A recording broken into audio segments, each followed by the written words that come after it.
Certo, o Senhor Jesus está voltando. Se vocês não largarem o pecado, nem largarem quem não quer largar, vocês vão ficar para trás, para a grande tribulação. Vocês vão sofrer o que vem por aí para todos os filhos da desobediência. São as pessoas que não obedecem ao Senhor Jesus, que não obedecem ao Evangelho. Evangelho esse que mandou você largar o pecado, parar de pecar e largar quem não quer largar. Jesus literalmente mandou você deixar os mortos enterrarem os seus mortos. Ou seja, deixa os pecadores para trás, deixa os pecadores com os pecadores e vai para Jesus, que Ele é a luz. E quem anda na luz não tem parte com as trevas, nem com quem anda nas trevas, mesmo que essa pessoa que ande nas trevas use o nome do Senhor Jesus e vá para a igreja. A gente vai ler rapidamente o livro de Judas, e esse Judas não é o Judas o traidor de Jesus, mas é o Judas o servo de Cristo. Não é o Judas que usava o nome de Jesus Cristo e andava em pecado, que escondia os seus pecados, que roubava o dinheiro e que traiu o Senhor Jesus com um beijo. Não é o Judas que existe nas falsas igrejas de hoje, que carrega o nome do Senhor Jesus e que canta para ele, que se diz cristão e que fala paz do Senhor, mas não largou o pecado, mas odeia o seu próximo, mas é um mentiroso, mas é um amigo do mundo, e etc, etc, etc. Qualquer pecado é pecado. Vamos lá. Judas, o servo de Jesus Cristo, irmão de Tiago, aqueles que são santificados por Deus, o Pai, aos chamados e preservados em Jesus Cristo. Você sabe qual é o significado de santificado? Para isso, você precisa primeiro saber o significado de santo. Santo significa puro e separado para propósito divino, separado para Deus. Ou seja, santo é separado do pecado, ou seja, sem pecado e separado de quem anda em pecado, de quem é pecador. Esses são santificados, esses são salvos. Eles não foram apenas chamados, mas eles também foram eleitos, escolhidos, e por isso eles são preservados em Jesus Cristo. E se são preservados em Jesus Cristo, significa que eles são preservados fora do pecado, longe do pecado. Eles nada têm a ver com pecado, porque eles têm tudo a ver com Jesus, que nada tem a ver com pecado, entendeu? Ou você está indo para a direita, ou você está indo para a esquerda. Ou você está com Jesus, ou você está com o diabo. Ou você está em obediência, ou você está em desobediência. Ou você está na sujeira, ou você está na limpeza e na pureza. Ou você é santo, ou você é pecador. Se você ainda não foi santificado, ou seja, tornado santo, se ainda você tem pecado na sua vida, se ainda você não conseguiu vencer o pecado, se ainda você tropeça em pecado, se ainda você tem relação, comunhão com o pecador, amizade com o pecador, significa que você não foi santificado e você não está preservado em Jesus Cristo. Você está preservado em si mesmo. Você está preservado no erro. Ou melhor, você está largado ao erro.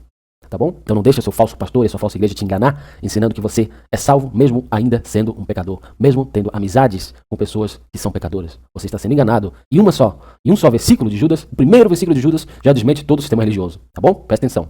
Misericórdia a vós quem? Aos santificados. Esses receberam misericórdia. Porque eles foram para o Salvador. Eles foram libertados do pecado. Eles foram libertos. Eles foram livrados.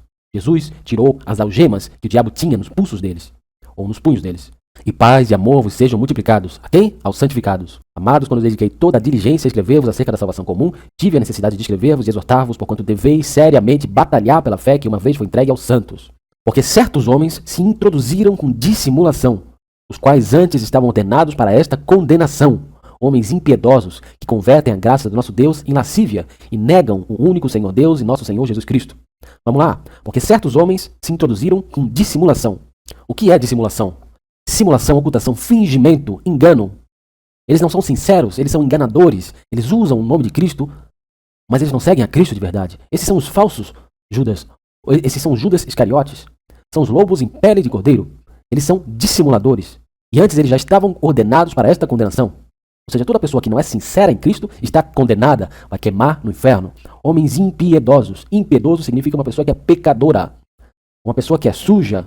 Uma pessoa que diz que é salva, mas ainda está na sujeira de um modo ou de outro, que convertem a graça do nosso Deus em lascívia e negam o único Senhor Deus e nosso Senhor Jesus Cristo. Ou seja, lascívia são perversões sexuais, mas aqui é apenas um exemplo de pecado. Qualquer pecado é pecado. Se existe um homem dissimulado em Cristo que converte a graça de Deus em mentira, em adultério, em cobiça, também é um falso homem de Deus. E assim eles negam o único Senhor Deus e o nosso Senhor Jesus Cristo. Como? Porque Jesus mandou você parar de pecar. Ele mandou você ser santo em toda a sua maneira de viver. Quando você não faz isso, você nega Jesus. Ou seja, quando você anda em pecado, dizendo que você é de Jesus, você o nega, você não é de Deus, você é um falso, você é um dissimulado. As igrejas de hoje são dirigidas e comandadas por pessoas dissimuladas, por pessoas que negam o Salvador. E não só isso, não só pecados escrachados, mas simplesmente pessoas que não obedecem à palavra de Deus. Se eles estão lá como pessoas a representar a palavra de Deus, a representar o que é ser um servo de Deus, e elas negam o Senhor Jesus o desobedecendo, significa que elas são o quê? Que elas são falsas, que elas são dissimuladas, que elas também não andam com o Senhor Jesus. Você já viu o pastor falando palavrão? Fazendo piada com palavrão? Xingando o presidente da república? Homens impiedosos. Você vai ver. Vamos seguir. Mas quero, portanto, lembrar-vos, embora já sabeis disso, como o Senhor salvou o povo da terra do Egito e destruiu, depois os que não creram, Quem foi o povo que Deus salvou da terra do Egito? Não foi o povo chamado pelo nome dele? Sim. Mas aqui você também precisa colocar no contexto que ser chamado pelo nome dele é diferente de ser escolhido. Então não serão salvos da terra do Egito as pessoas que carregam o nome dele, mas negam o Senhor Jesus, porque essas mesmas a palavra acabou de chamar de dissimulados e de condenados. Então o mundo no qual a gente vive é o nosso Egito. É um mundo de pecado, é um mundo de erro, é um mundo de infidelidade a Deus. E quem é que são aqueles que são destruídos? Aqueles que não creem. E quem não crê, não obedece. Essa é a crença verdadeira, não é a crença, eu creio em Jesus, estou salvo. Não. Se você crê em Jesus, você tem que crer no pacote completo. Jesus não vem sem o poder de Jesus para te libertar do pecado. Então, se você crê de verdade em Jesus, você não tem mais nada a ver com o pecado, porque Jesus tirou a coleira do seu pescoço e você não tem mais nada a ver com as pessoas que não largaram o pecado, seja ele qual for, ou a amizade com o mundo, ok?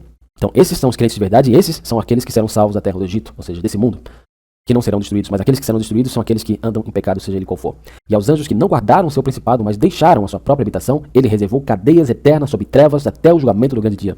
O que o texto está falando? Que existe condenação, que existe uma pena para quem não obedece ao Senhor Jesus, para quem escolhe o pecado. Não dá para você andar com Deus e você andar com o pecado, porque Deus é separado do pecado. Ou você anda com um, ou você anda com outro. Não existe esse meio termo, não existe andar com os dois ao mesmo tempo. Assim como Sodoma e Gomorra e as cidades circunvizinhas, que da mesma maneira deram-se à fornicação e seguiram após carne estranha, foram postas como exemplo, sofrendo a vingança do fogo eterno. Sobre quem Deus se vinga? Sobre os pecadores. Sobre os pecadores. Você ainda não entendeu? A sua mente tem que ser desenrolada, esse nó que está na mente de vocês, que foi uma contaminação vinda da falsa igreja, tem que ser desfeito, tem que ser desatado. Não é esse que ensina que o cristão ainda é pecador. Não, não é. Deus é contra os pecadores. Ele veio salvar o pecador. Mas se o pecador não quer ser salvo, se o pecador escolhe as trevas, se o pecador escolhe continuar no pecado, ele será destruído. Perceba que todo Judas está falando de punição sobre quem não larga o pecado. Então o exemplo usado aqui foi a fornicação e seguir após carne estranha. Mas qualquer pecado é pecado. Entendeu? Vingança do fogo eterno. Esse é o exemplo. Isso é o que Deus faz com o pecador, que não se arrepende, com pessoa impenitente. Também, do mesmo modo, esses sonhadores imundos contaminam a carne, desprezam o domínio e falam mal das dignidades. É isso que eu estava falando aqui quando eu falei sobre xingar o presidente da República, sobre xingar juiz ou juiz do Supremo Tribunal Federal. Eu não estou falando de negar o fato de que eles são injustos, de que eles não andam com o Senhor Jesus. Não. Eu estou falando de desprezar, de você agir como um mundano e tratá-los como uma pessoa que não é de Cristo os trataria. Você xinga, você despreza, você escarnece, você faz piada. Você está brincando com fogo. E a vingança dá para vir. Mas o arcanjo Miguel, quando contendia com o diabo e disputava a respeito do corpo de Moisés, não ousou trazer contra ele palavra de acusação, mas disse: o Senhor te repreenda. Estes, porém, falam mal do que não sabem. Mas aquilo que naturalmente conhecem como animais irracionais, nestas coisas se corrompem. Ai deles. Isso aqui resume tudo. A pessoa que fala mal da dignidade, fala mal de presidente, de governantes, etc., que xinga e que despreza, que escarnece. Ai deles. Você é servo do Senhor? Você quer ser servo de Jesus? Então é melhor você prestar atenção no que a palavra dele diz. Ai deles. Porque entraram pelo caminho de Caim. Qual foi o caminho de Caim? Não foi odiar a seu irmão? E aquele ódio que nasceu internamente não se manifestou externamente, exteriormente, quando ele matou o seu irmão Abel? A palavra diz que aquele que odeia o seu irmão é homicida. E aqui o seu irmão não se aplica apenas no contexto de irmão de sangue. É qualquer pessoa existente na face da terra. Você não pode odiar ninguém. Você já está no laço do diabo se você faz isso e tem isso no seu coração, nutre isso no seu coração. Você tem que cortar isso fora, porque isso ofende a Deus. E o Senhor Jesus mandou pegar tudo que ofende a Ele, tudo que ofende a Deus, e cortar fora para você não ser lançado no inferno. Ou seja, você tem que ser puro de verdade. Você precisa correr para Jesus te purificar, te santificar e jogar toda a sujeira para fora da sua vida. Tá bom? E correram gananciosamente, ou seja, por amor e por desejo, por cobiça ao dinheiro, em direção ao erro de Balaão por recompensa. Você percebe que Balaão era um homem chamado pelo nome de Deus, que carregava o nome de Deus e que estava ali para representar o nome de Deus. Ele ouvia de Deus, ele era um profeta. Não significa necessariamente que sendo um profeta, ou que ouvindo de Deus, ou que ouvindo qualquer palavra, e não importa se a pessoa de fato ouve de Deus ou não, mas ela disse que ouve de Deus, significa que ela é de Deus? De verdade? Claro que não. Porque estamos falando de correr gananciosamente em direção ao erro de Balaão. Então a prova que alguém é de Deus não é o fato dela profetizar, não é o fato dela aparecer e ter a aparência de cristã, de serva de Deus, mas é o caminho no qual ela anda. Se está ligado com o erro, não está ligado com Deus. Então Balaão hoje é representado pelas pessoas que se chamam de pastores, de pregadores da palavra, de profetas, de mensageiros de Deus, de ministros da palavra, mas andam em erro. E nesse caso específico, por ganância, por recompensa. Eles querem lucrar, eles querem tirar alguma coisa para recompensa própria daquele trabalho que eles fazem. É o tal do pastor que, enquanto todas as ovelhas estão passando necessidade, ele está de boa. Ele tem o seu carro, ele tem sua casa com garagem, ele tem todas as suas contas pagas. Em vez de utilizar a sua abundância para ajudar o próximo, para suprir a necessidade e a falta do próximo, ele guarda para si mesmo. Ele quer a recompensa para si. Ele é ganancioso, ele é cobiçoso contra o dinheiro. Mas perceba que isso não se limita ao pecado do amor ao dinheiro, ao pecado da ganância, ao pecado da cobiça, mas é qualquer erro. Esse aqui é apenas um erro. O erro de Caim não foi esse. Estamos falando de pecado. Existe o pecado de Caim, existe o pecado de Balaão, existe o pecado de Corá, mas o que a gente está falando? De pecado. Pessoas que são chamadas por Deus, mas estão indo em direção ao erro, estão ligadas com a sujeira. Não pode ser o pastor que ama o dinheiro, ou que cobre para pregar, ou etc e tal. Ou pode ser o pastor que odeia o seu irmão. Ou pode ser pastor mentiroso, pode ser o pastor ladrão, pode ser o pastor adúltero. Pecado é pecado. É disso que a gente está falando. Deus não tem comunhão com o pecador. E essas pessoas que foram chamadas pelo nome de Deus, Caim, Balaão e Corá, eram pecadoras. E por isso, o que aconteceu com elas? Elas pereceram. E pereceram na contradição de Corá. Corá era alguém que estava descontente com as regras de Deus e com quem Deus havia escolhido para liderar o seu povo. Com quem Deus havia escolhido. Não com o sistema religioso, mas com quem Deus havia escolhido. Ou seja, com os fiéis de verdade. Esse cara aqui juntou 250 amigos para ir em contra aquele que Deus havia escolhido para liderar seu povo, para ir em contra Moisés. Ele não aceitava ouvir os homens de Deus. Ele queria seguir a sua própria regra, ele queria fazer seu próprio grupinho. Porque ele achava que ser chamado pelo nome de Deus significava ser escolhido. Então ele falava, se eu sou chamado pelo nome de Deus também, então eu posso seguir o meu próprio caminho com os meus amigos. Qual é o futuro dessas pessoas? Perecer. Então os exemplos que existem no Antigo Testamento é para você olhar para trás e ver que o caminho e o pagamento para o pecado e que andar na direção do erro é sempre o mesmo. É sempre o mesmo salário. É a destruição. Você vai ser um exemplo eterno da vergonha. Um exemplo de vergonha, um exemplo vergonhoso. Um exemplo, uma má lembrança para as pessoas que vão lembrar de você. Porque você não andava com Deus, apesar de ser chamado pelo nome dele. Então isso aqui são as falsas igrejas de hoje. São cristãos pecadores. Entendeu? Estes são manchas em vossas festas de caridade. Quando festejam convosco, alimentando-se sem temor. Ou seja, essas pessoas não têm temor algum de Deus. Como que eu sei disso? Porque elas carregam o nome dele, estão em pecado, estão em erro, estão em desobediência. E elas não têm temor nenhum de Deus em tentar se envolver com vocês. Estou falando dos cristãos de verdade. Eles querem fazer parte do seu grupo. Eles querem achar que fazem parte do corpo de Cristo. Eles alimentam-se sem temor, eles não estão nem aí. Eles continuam pecando e tentam achar que existe uma comunhão entre o sujo e o limpo. Mas eles são nuvens sem água, levadas pelos ventos, árvores cujos frutos secam, infrutíferas, 2 vezes mortas, desarraigadas. A palavra diz que a segunda morte é o lago de fogo. Então existe a primeira morte, que todo mundo morre, e existe a segunda morte, que é o lago de fogo. Esses aqui são os pecadores, é o destino de todo pecador, queimar no fogo do inferno. Desarraigadas. O que é desarraigada? A árvore. A palavra diz que toda árvore que não produz bom fruto é arrancada, é ceifada, é desarraigada e lançada no fogo. Que fogo? O fogo da segunda morte. Vão queimar. Ondas impetuosas do mar que escumam sua própria vergonha. Você já ouviu o versículo que fala que a glória deles está na vergonha deles? Ou seja, eles se regozijam de andar em erro contra Deus? Estrelas errantes para as quais o negrume das trevas está reservado para sempre. Para sempre, não tem mais saída. Se você não se arrepender, se você não parar de ser um Caim, de ser um Balaão, de ser um Corá, se você não parar de ser aquele que é um animal, que se comporta como um animal irracional, falando mal das autoridades, desprezando o domínio, ou agindo como Sodoma e Gomorra, enfim, se você não parar de ser um pecador e correr para Jesus para ele te libertar, o negrume das trevas está reservado para sempre, para você. Aponte o dedo para você, olhe para o espelho. A Bíblia está falando com você. E também Enoque, o 7º depois de Adão, destes profetizou dizendo, eis que é vindo o Senhor com 10.000 de seus santos, para fazer juízo contra todos e condenar todos os ímpios entre eles. O que é ser ímpio? Pecador. Qual é o salário, qual é o futuro, qual é a herança do pecador? Condenação. Jesus está vindo para te condenar. Por quê? Por todos os seus atos impiedosos, por todos os seus pecados, porque você não foi para ele para ser liberto. Que impiamente cometeram e por todas as duras palavras que os ímpios pecadores disseram contra ele. Você percebe que uma dessas duras palavras é aquela que você diz que está tudo bem continuar pecando, que está tudo bem pecar um pouquinho aqui, um pouquinho ali, que Deus nos entende, que Jesus morreu na cruz e a obra está consumada e por isso está tudo bem pecar, você está salvo mesmo assim. Você percebe que isso é uma dura palavra que você está dizendo para Deus que morreu para você, para te salvar, que Jesus que morreu para te salvar e te libertar do pecado, e você mesmo assim que ser um ímpio pecador que disse palavras duras contra Deus, que blasfemou o caminho santo e chamou o caminho santo de caminho pecador, mais ou menos santo. Condenação é o que vem aí. Estes são os murmuradores, os queixosos que andam segundo as suas concupiscências. Então a pessoa está sempre reclamando desse negócio de ser santo, de ter que parar de pecar, de ter que obedecer a Deus, de ter que largar os mortos espirituais, de ter que carregar a cruz, e ela anda conforme os seus próprios desejos carnais, os seus próprios erros. É disso que a gente está falando, de pecado, de erro? Uma pessoa que não se arrepende, uma pessoa impenitente. Então, ela reclama do caminho reto, mas ela se deleita no caminho errado que ela mesma trilha para sua própria condenação. e cujas bocas proferem palavras muito arrogantes, admirando as pessoas por causa de alguma vantagem.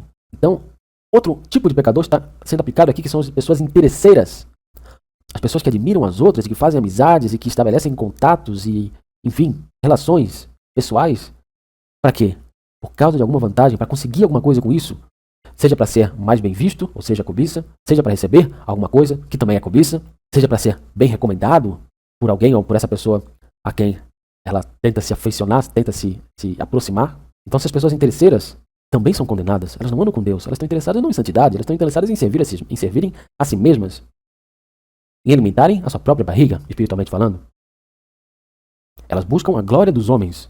Elas não buscam a glória de Deus. Os olhos delas não estão para as riquezas celestiais, mas para as riquezas terrenas e carnais. Porém, amados, lembrai-vos das palavras que foram proferidas antes pelos apóstolos de nosso Senhor Jesus Cristo, e como vos diziam que haveria escarnecedores nos últimos tempos, que andariam segundo as suas ímpias concupiscências. Uma pessoa que anda conforme o seu próprio pecado, uma pessoa que peca aí, peca aqui, tá nem aí, é uma pessoa que escarnece da vontade de Deus. Qual é a vontade de Deus? Que você seja santo, que você seja santificado através do sangue de Jesus. Então elas escarnecem do caminho que é correto e elas andam por um caminho que é tortuoso. Sendo estes os que se separam a si mesmos, os sensuais que não têm o espírito. Sensual é uma palavra que quer dizer uma pessoa carnal. Se você for ver em Romanos 8:9, está escrito que aqueles que andam na carne não têm o Espírito de Deus. O Espírito de Deus não habita neles. Eles não têm o Espírito. E eles se separam a si mesmos. De que modo? Eles andam em pecado e eles não querem saber de andar com você se você for andar em santidade, se você não for pecar com eles. Aí eles se separam de você. Mas vós, amados, edificando-vos a vós mesmos sobre a vossa santíssima fé, orando no Espírito Santo, conservai-vos no amor de Deus, esperando a misericórdia de nosso Senhor Jesus Cristo para a vida eterna. E de alguns tende compaixão com discernimento, e salvai alguns com temor, arrebatando-os do fogo, odiando até a vestimenta manchada pela carne. De que fogo que o servo de Jesus aqui está arrebatando aqueles que têm a vestimenta manchada pela carne? Do fogo do inferno. Está salvando uma alma do fogo do inferno, e essa pessoa que é santa, ela odeia o pecado e a sujeira que contamina aquela que ainda não foi santificada, que ainda não está salva. Essa pessoa que não está salva, se ela levar Jesus a sério, ela será sim arrebatada do fogo. Porque ela precisa querer também. Não é uma coisa forçada, precisa ser de coração. Você precisa se converter de coração, você precisa se arrepender. Não tem como eu me arrepender por você. Não tem como o Joãozinho se arrepender pelo Pedrinho. A salvação é individual. E aqui está Jesus, aqueles que são salvos. Ora, aquele que é poderoso para impedir-vos de cair. Se você anda com Cristo, você não anda mais em trevas. Ele te impede de cair, ele te livra do mal, ele te livra do pecado. Para quê? E para apresentar-vos sem defeito, diante da presença da sua glória com abundante alegria. Ao único Deus sábio, nosso Salvador, seja glória e majestade, domínio e poder, agora e sempre. Amém. Então essa é a obra de Cristo naqueles que têm fé nele e por terem fé nele, lhe obedecem. Ele os impede de cair e os apresenta sem defeito, sem pecado, sem mancha. Essa é a noiva de Cristo. Se você não quer nisso, você não tem fé, você não tem parte com Deus. Porque sem fé é impossível agradar a Deus. Desse modo, se você continuar desse modo, você não anda com Jesus jamais. Entendeu? Então, todo o texto de Judas fala a mesma coisa. Que Deus vai condenar os ímpios, que Deus vai condenar os pecadores, mesmo aqueles que são chamados pelo nome de Jesus, que são chamados pelo nome de Deus, mas estão em direção ao erro. Estão em pecado. Seja qual pecado que for. Seja o pecado de Caim, seja o pecado de Balaão, seja o pecado de Corá, seja o pecado de Sodoma e Gomorra, seja qualquer pecado que for. Pecado é separação de Deus, pecado é ofensa a Deus. Você não anda com Deus se você anda em pecado. Então eu vou voltar e terminar o vídeo com aquilo que eu falei no começo. Se você não largar todo o pecado e não largar toda a comunhão com qualquer pecador na sua vida, seja da sua família ou não, seja seu cônjuge ou não, seja seu filho ou não, você vai ficar para trás. Você não vai com o Senhor Jesus. Porque você está em escrachada desobediência ao Evangelho, que te mandou ser santo e não ter parte nenhuma com o mundo. A palavra diz que quem é amigo do mundo torna-se inimigo de Deus. Você quer ser inimigo de Deus? Então espera a condenação, tá bom? Ou se acerta, sai desse sistema religioso que é falso, que é comandado e dirigido por um monte de Balaão de todo tipo, por um monte de Corá, pessoas desobedientes, rebeldes à vontade de Deus, que não fazem o que Jesus mandou. Se acerte, se limpe. Do contrário, não tem salvação para você, tá bom? Você vai ficar para trás, vai receber um pagamento duro e você vai pagar um preço muito alto pela sua impenitência, por continuar no erro e por virar as costas para a misericórdia de Deus que está te passando essa verdade, porque Ele quer te salvar. Ele quer te salvar. Mas se você não quer dar ouvidos ao Salvador, como você pode ser salvo? Se o bombeiro te chama e te joga um bote salva-vidas, um bombeiro, ou enfim, um salva-vidas, te joga uma boia para você pegar no alto mar, você está se afogando, e a boia está na sua frente, está a 1 centímetro da sua cara, está tocando na palma das suas mãos, e você não pega, a culpa é de quem tentou te salvar ou a culpa é sua? Você pode pegar e não pega. Se está ali, chamando para você ser salvo, e quem que é a culpa? Vai tentar culpar quem tentou te salvar? Ou a culpa estará sobre você se você se afogar? Pois é melhor pegar logo essa boia salva-vidas e pular para o barco dos santos. Do contrário, Quando esse dilúvio espiritual chegar, quando o julgamento chegar, ele vai te engolir e vai te devorar. Entendeu? Ou quer que eu desenhe?